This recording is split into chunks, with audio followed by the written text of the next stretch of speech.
मित्रहो, मनोज जरांगे पाटील यांनी आझाद मैदानमध्ये मराठा आरक्षणासाठी उपोषण केलं होतं. आणि या 5 दिवसाच्या उपोषणामध्ये मुंबईची जी काही एकूणच परिस्थिती झाली होती ती आपण सगळ्यांनी पाहिली. मनोज जरांगे पाटील यांना सरकारने पटवल्यानंतर ते आपल्या मराठवाड्यात माघारी परतले. आणि त्यानंतर शिवसेनेचे खासदार, राज्यसभेचे सदस्य असलेल्या मिलिंद देवरा यांनी 3 सप्टेंबरला मुख्यमंत्री देवेंद्र फडणवीस यांना एक पत्र लिहिलेलं. आणि या पत्रामध्ये दक्षिण मुंबईमध्ये कोणत्याही स्वरूपाच्या मागण्यांसाठी किंवा आंदोलनासाठी जागा देण्यात येऊ नये अशा स्वरूपाचं आर्जव या पत्रातून मिलिंद देवरा यांनी केलेलं आहे. आता तुम्ही म्हणाल की त्यांना मुंबईची किंवा दक्षिण मुंबईची चिंता आहे म्हणून त्यांनी असं केलं असेल. पण मिलिंद देवरा यांनी हे जे पाठवलेलं पत्र आहे हे अत्यंत चुकीच्या वेळेला, चुकीच्या समाजासाठी आणि चुकीच्या पद्धतीनं हे मुख्यमंत्र्यांना पाठवलेलं पत्र आहे. या पत्राचा फटका हा प्रत्यक्षात जरी एकनाथ शिंदे यांना बसणार नसला तरी तो अवेळी फटका मारण्यात आल्यामुळे शिंदेंचं नुकसान होण्यामध्येच त्यातून भर पडणार आहे. पण मिलिंद देवरा यांचं आडनाव मिलिंद देवरा आहे, पण ते प्रत्यक्षात सत्तेचे मिलिंद दानवा कसे आहेत हेच मी आपल्याला समजावून सांगणार आहे. म्हणजे आडनावामध्ये जरी देव असलं तरी प्रत्यक्षात त्यांच्या कृतीमध्ये प्रत्येक वेळेला एक दानव लपलेला असतो. आणि तो दानव राज्यातल्या प्रमुखाचं किंवा आपल्याच पक्षातल्या प्रमुखाचं कसं नुकसान करतो हे मी आपल्याला समजावून सांगणार आहे. मिलिंद देवरा यांची संपूर्ण राजकीय कारकीर्द आणि त्यावरती टाकलेला हा प्रकाश आणि त्यांची अडचणीची खेळी त्यांच्याच नेत्यांना कशी आणखी खोलात बुडवते याच्यावरतीच केलेलं हे संक्षिप्त विवेचन आपण बघूया. नमस्कार मित्र, मी राजेश कोचरेकर आणि आपण पाहताय आपलं आवडतं न्यूज पोर्टल टाइम महाराष्ट्र. मित्र हो, मिलिंद देवरा यांनी मुख्यमंत्र्यांना 3 सप्टेंबरला एक पत्र पाठवलं. आणि या पत्रामध्ये त्यांनी हे पत्र कशाबद्दलचं होतं तर मराठा समाजाने जे मुंबईमध्ये आंदोलन केलं त्या आंदोलनाच्या अनुषंगाने मुंबईची जी काही दैना उडाली त्यावर प्रकाश टाकणारं हे पत्र होतं. मिलिंद देवरा आपल्या पत्रामध्ये असं म्हणतायत की मुंबई महानगरपालिका, विधान परिषद, त्याचप्रमाणे सचिवालय, इतकंच नव्हे तर हायकोर्ट, मुंबई पोलिसांचं मुख्यालय, राज्य पोलिसांचं मुख्यालय आणि इतर अनेक महत्त्वाच्या आर्थिक आणि राजकीय संस्थांचं केंद्र असलेल्या दक्षिण मुंबईमध्ये या आंदोलनामुळे प्रचंड मोठ्या प्रमाणात विचका झालेला होता. आणि आता यापुढे अशा स्वरूपाच्या कोणत्याही आंदोलनाला इथे परवानगी देण्यात येऊ नये अशी मागणी आता मिलिंद देवरा यांनी केलेली आहे. आता हे 3 सप्टेंबरला पत्र पाठवलेलं आहे. सध्या एकनाथ शिंदे यांचे तारे गर्दिशमध्ये आहेत. राज्याचे मुख्यमंत्री देवेंद्र फडणवीस आणि उपमुख्यमंत्री एकनाथ शिंदे यांच्यामध्ये प्रचंड मोठ्या प्रमाणात गेल्या 5 महिन्यांपासून कोल्ड वॉर सुरू असल्याचं राजकीय निरीक्षकांचं म्हणणं आहे. ते आपल्याला जाणवतंय या दोघांच्याही देहबोलीतून. त्याचप्रमाणे वेगवेगळ्या बैठकांना मारलेल्या दांड्या आणि मुख्यमंत्र्यांच्या कार्यक्रमांपासून दूर राहण्याची एकनाथ शिंदे यांची खेळी या सगळ्या कोल्ड वॉरला आणखीच गडद करून दाखवते. आता अशा परिस्थितीमध्ये या मराठा समाजाचं आंदोलन संपवण्यासाठी किंवा ते गुंडाळण्यासाठी मुख्यमंत्र्यांनी जे प्रयत्न केले त्या प्रयत्नांमधून एकनाथ शिंदे यांना जाणीवपूर्वक दूर ठेवण्यात आलं होतं.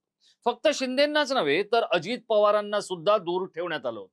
पण अजित पवार हे स्वतः जरी मराठा असले तरी त्यांना हे आंदोलन चिघळावं, टिकावं, राहावं, त्यातून काही मिळावं कुणाला याचं फारसं काही सोयरसुतक नव्हतं. कारण आपण प्रत्येक वेळेला वाईस कॅप्टन असलो म्हणजे झालं, संघामध्ये खेळणं आपल्यासाठी महत्वाचं आहे. आपण कॅप्टन की वाईस कॅप्टन याच्यावरती अजित पवारांचा फारसा काही भर नसतो. पण एकनाथ शिंदेंचं तसं नव्हतं. त्यांच्या नेतृत्वामध्ये विधानसभेच्या निवडणुका जिंकल्या होत्या. त्यांच्या पक्षाला खूप चांगलं यश मिळालं होतं. दिल्लीतल्या श्रेष्ठींनी त्यांना पुन्हा तुम्हीच असं सांगितलं होतं. मग अशा परिस्थितीमध्ये देवेंद्र फडणवीस आल्यामुळे शिंदे आणि फडणवीसांमध्ये धुसफूस सुरू आहे. पण या सगळ्या प्रकारामध्ये शिंदे हे काहीसे राजकीय अडचणीमध्ये किंवा सगळ्या सत्ता केंद्रातल्या सत्ता स्पर्धेमध्ये अडचणीत असतानाच मिलिंद देवरांनी हे चुकीचं पत्र, किंबहुना मराठा समाजाच्या आंदोलनानंतर पाठवलेलं हे पत्र शिंदेंच्या अडचणी वाढवणारं ठरलेलं.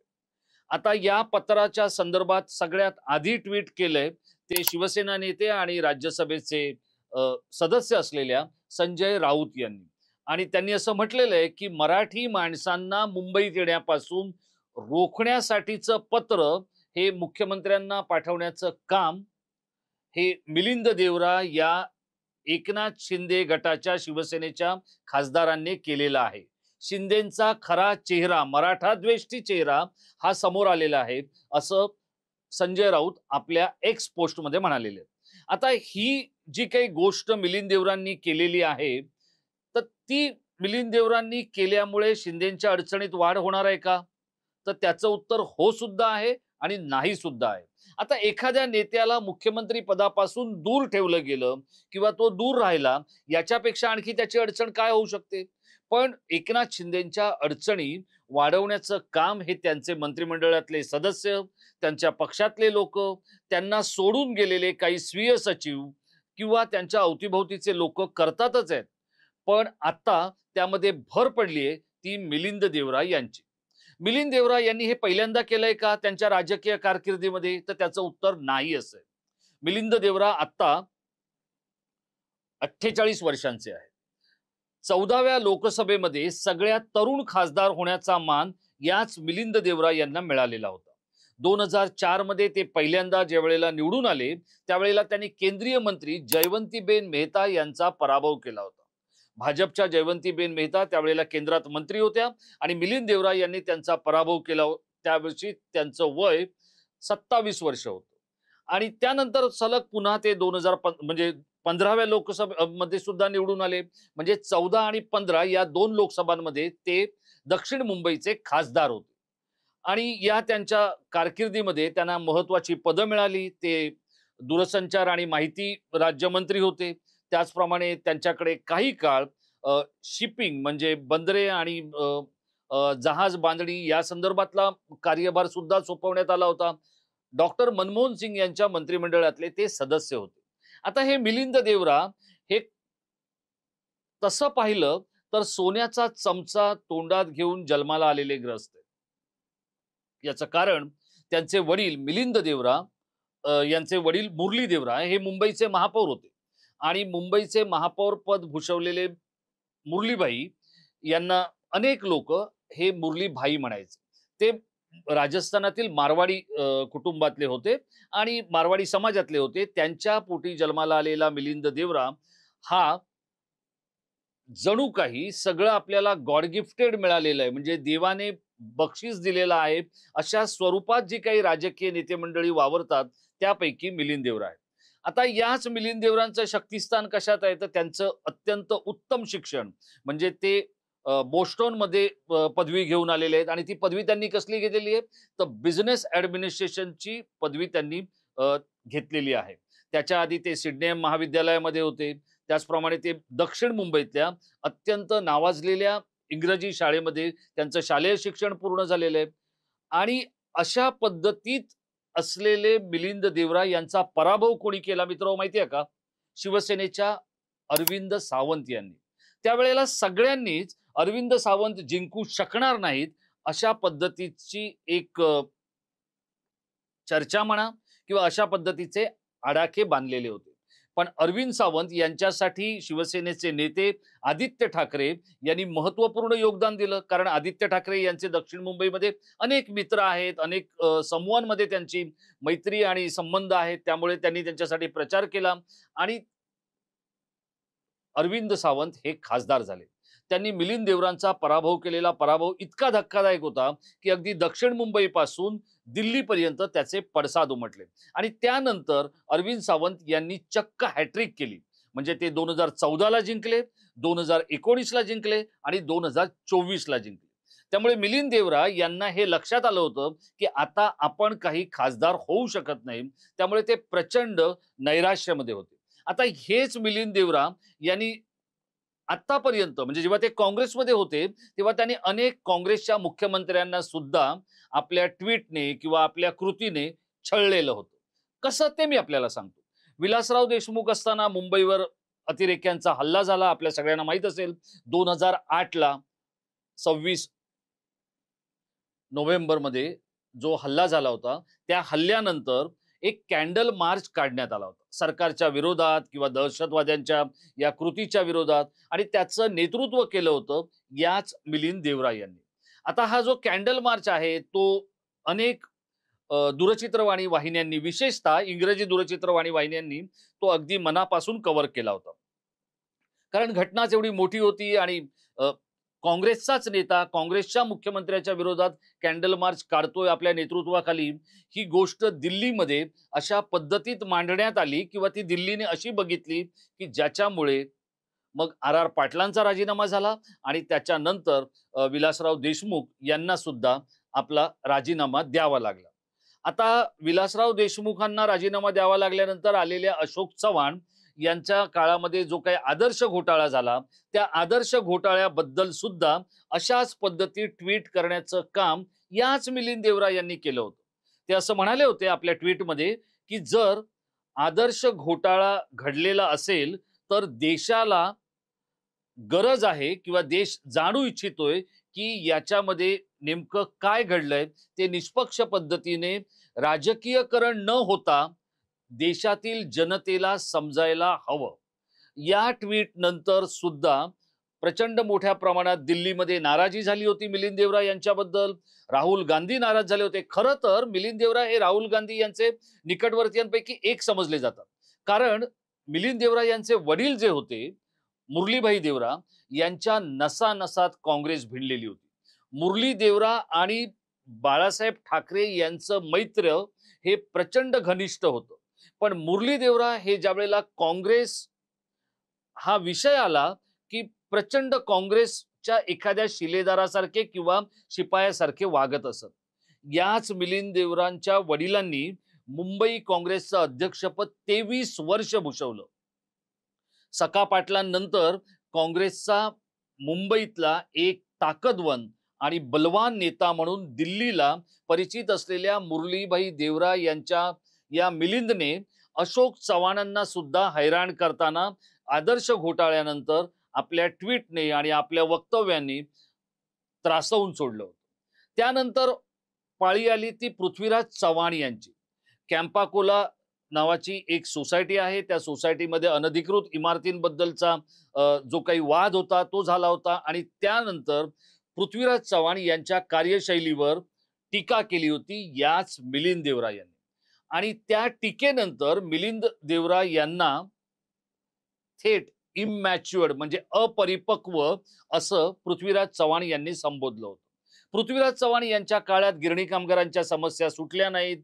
त्याचप्रमाणे जो शिवडी न्हावा असा जो सी लिंक आहे त्याचं काम झालं नाही. मुंबईतल्या मत्स्यालयाच्या कामाची गती ही नाक्य बरोबरीची होती. अशा पद्धतीची टीका याच मिलिंद देवरा यांनी पृथ्वीराज चव्हाण यांच्यावर केली होती.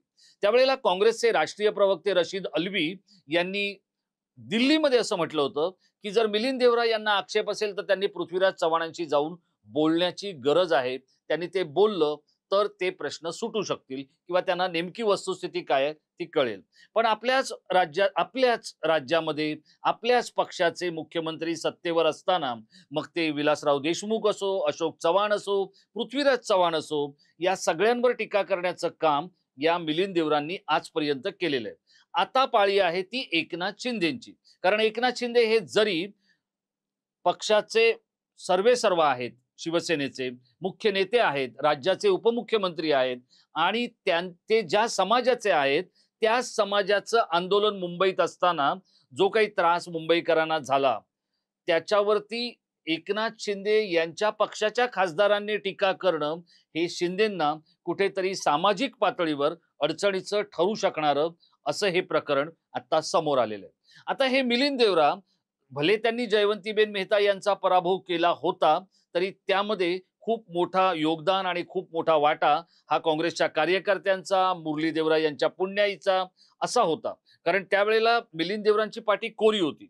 आता या सगळ्या अरविंद सावंत यांनी त्यांना पुरतं पक्षीय आणि राजकीय दृष्ट्या नामोहरम केल्यानंतर दुसऱ्या निवडणुकीला म्हणजे 2019च्या निवडणुकीला याच मिलिंद देवरांसाठी प्रचाराला रस्त्यावर कोण आलं होतं माहितीये का मित्रो? दस्तूर खुद्द मुकेश भाई अंबानी. हे आशिया खंडातले नव्हे तर जगातले श्रीमंत उद्योगपती रस्त्यावर उतरून मिलिंद देवरा यांना निवडून द्या असं लोकांना सांगत होते. पण दक्षिण मुंबईतल्या लोकांनी या मिलिंद देवरा यांना निवडून दिलं नाही.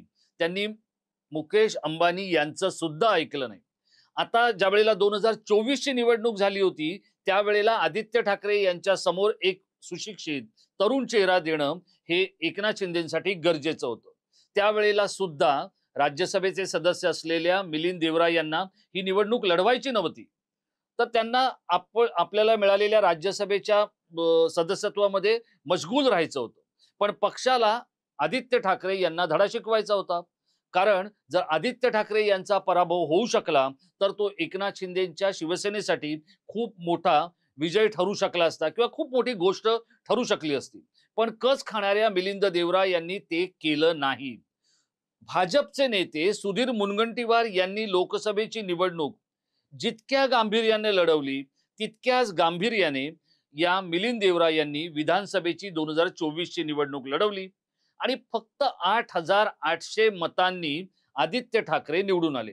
मित्रांनो, विचार करा, ज्या वेळेला पक्षाचा मुख्यमंत्री तुमच्या पाठीशी आहे त्या मुख्यमंत्र्यांचा सुपुत्र जो लोकसभेमध्ये एक ज्येष्ठ खासदार आहे आणि तो निवडणुकीची सगळी सूत्र म्हणजे डॉक्टर श्रीकांत शिंदे यांनी आग्रह केल्यानंतर मिलिंद देवरा निवडणुकीला उतरले.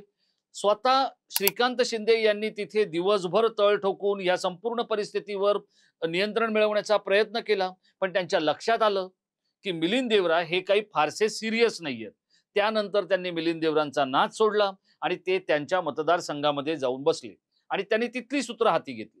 तर असे हे मिलिंद देवरा यांनी आता एकनाथ शिंदे यांना अडचणीत आणणारं किंवा त्यांच्या अडचणी वाढवणारं, आता ते अडचणीत काय आणणार म्हणा, अडचणी आधीच शिंदेच्या वाढलेल्या आहेत आणि अशा परिस्थितीमध्ये यांचा हा जो लेटर बॉम्ब आहे त्या लेटर बॉम्बला राऊतांसारख्या नेत्यांनी एक वेगळी फोडणी दिली आहे. आणि ती फोडणी कसली आहे तर ती फोडणी आहे मराठी माणसाच्या द्वेषाची. आधीच मुंबईमध्ये जैन, मारवाडी आणि गुजराती यांचा विरोध मराठी माणसांना ज्या पद्धतीत होतोय आणि मराठी माणसं या समाजाच्या विरोधात जी नाराजी आणि निराशा बोलून दाखवतायत त्या सगळ्या परिस्थितीमध्ये मिलिंद देवरा यांचं पत्र हे आधीच्या मुख्यमंत्र्यांना जसं डोकेदुखी ठरलेलं आहे तसं आताच्या उपमुख्यमंत्र्यांना आणि शिवसेनेच्या मुख्य नेत्यांना ठरू शकेल अशी परिस्थिती आहे. कारण शिवसेनेनं या सगळ्याचा वापर हा मराठी द्वेष, मराठा द्वेष याच्यासाठी केल्याचं आपल्याला समाज माध्यमांवर बघायला मिळतं. त्यामुळे मिलिंद देवरा हे पक्षासाठी म्हणजे काँग्रेससाठी किंवा आता शिवसेनेसाठी कधीही ॲसेट नव्हते तर ती एक पक्षाची लायबिलिटी होती. याचं कारण काय तर स्वतः मुरलीभाई देवरा यांचं नेटवर्क हे प्रचंड होतं. उद्योगपतीपासून व्यापाऱ्यांपर्यंत म्हणजे अगदी मुकेश अंबानींपासून ते झवेरी बाजारातल्या जवाहिरांपर्यंत त्यांचे संबंध होते आणि त्यांच्या नेटवर्किंगमुळे त्यांच्या बरोबर जो पंगा होता म्हणजे मुरली देवरा यांचा पंगा कोणाबरोबर होता? गुरुदास कामतांबरोबर. गुरुदास कामत हे राजीव गांधी यांचे व्यक्तिगत मित्र होते. अशा परिस्थितीमध्ये सुद्धा मुरली देवरा यांचं गुरुदास कामत फार काही बिघडवू शकले नाहीत अशी परिस्थिती होती. मुंबईच्या काँग्रेसमध्ये 2 गट शक्तिशाली होते. त्यापैकीचा एक गट होता मुरलीबाईंचा आणि दुसरा होता गुरुदास कामतांचा. या गुरुदास कामतांना पुरून उरण्याचं काम मुरलीबाईंनी केलं होतं.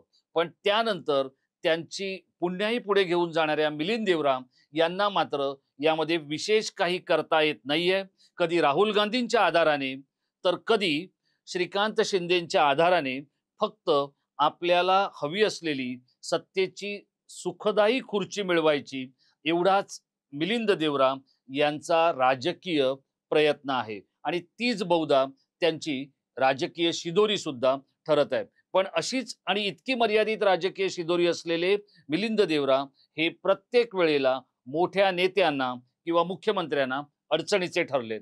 अशा मिलिंद देवरा यांचं एकनाथ शिंदे यांनी काय करायला हवं? आपल्याला काय वाटतंय मित्रहो या संपूर्ण प्रकाराबद्दल आणि मिलिंद देवरा यांच्या या अशा कुरापती करणाऱ्या कामांबद्दल? एकनाथ शिंदे यांना या अडचणीच्या दिवसात मिलिंद देवरा यांच्या या लेटर बॉम्बचा फटका बसलाय का? एकनाथ शिंदे यांची मराठा नेता ही जी एक चांगला किंवा एक लढवय्या मराठा नेता ही जी प्रतिमा आहे, त्या प्रतिमेला धक्का देण्यासाठी राऊतांसारखे नेते प्रयत्न करतायत. त्याला खतपाणी घालण्याचं काम देवरांच्या नव्हे दानवांच्या या पत्राने झालंय का? आपल्याला जे वाटतं ते आपण आमच्या या व्हिडिओच्या खाली असलेल्या इनबॉक्समध्ये आम्हाला सभ्य, सुसंस्कृत आणि अभ्यासू भाषेत लिहून कळवलात तर त्याचा उल्लेख आणि त्यावरच्या मतांवर पुढचा व्हिडिओ करणं आम्हाला शक्य होईल. मित्र, हा व्हिडिओ आपण पाहिला असेल, तो तुम्हाला आवडला असेल अशी मी खात्री बाळगतो. आणि जर तो आवडला असेल तर तो लाईक करून शेअर करायला विसरू नका. आणि हो, आपण हे सगळं करताय पण त्याच वेळेला टाइम महाराष्ट्र सबस्क्राईब करायला विसरू नका. कारण तुम्ही सबस्क्राईबचं एक बटन दाबणं हे आमचा उत्साह अधिक वाढवण्यासाठीचं टॉनिक आहे. आणि त्यामुळे एका प्रेमाच्या हक्काने आम्ही तुम्हाला सांगतोय की आपण टाइम महाराष्ट्राला सबस्क्राईब करायला चुकू नका. पुढचा व्हिडिओ येईपर्यंत स्वतःची काळजी घ्या. धन्यवाद.